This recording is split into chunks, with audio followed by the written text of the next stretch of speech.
Thierry, bonsoir. Bonsoir Bertrand.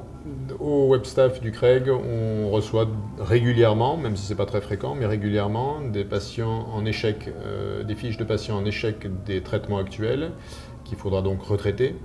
La grande question permanente, faut-il rechercher des résistances avant de retraiter?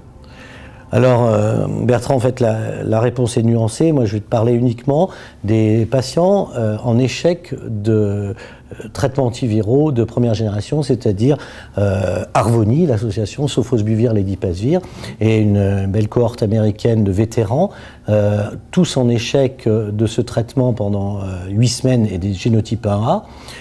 Les patients ont une recherche des variants de résistants.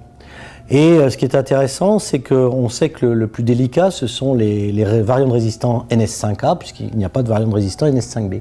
Et ces variants résistaient, au moins du point de vue théorique, résistaient aux molécules des antiviraux de deuxième génération.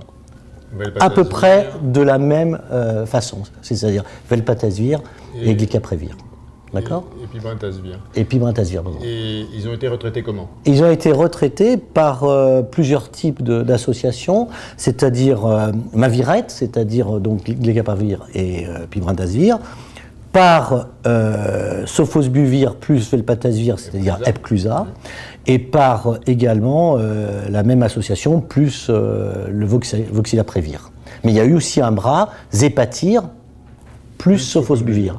Et les 4 bras, on a à peu près les mêmes réponses, avec une réponse sous-optimale pour Epclusa par rapport à Vosevi et Maviret. Voilà. En conclusion, pas nécessaire de faire des résistances. Voilà. Et on retraite avec les schémas proposés par les recommandations de la FED. Voilà. Et il est inutile, lorsqu'on est en résistance à Harvoni, de rajouter de la ribavirine chez les patients de génotype 1A. Merci Thierry.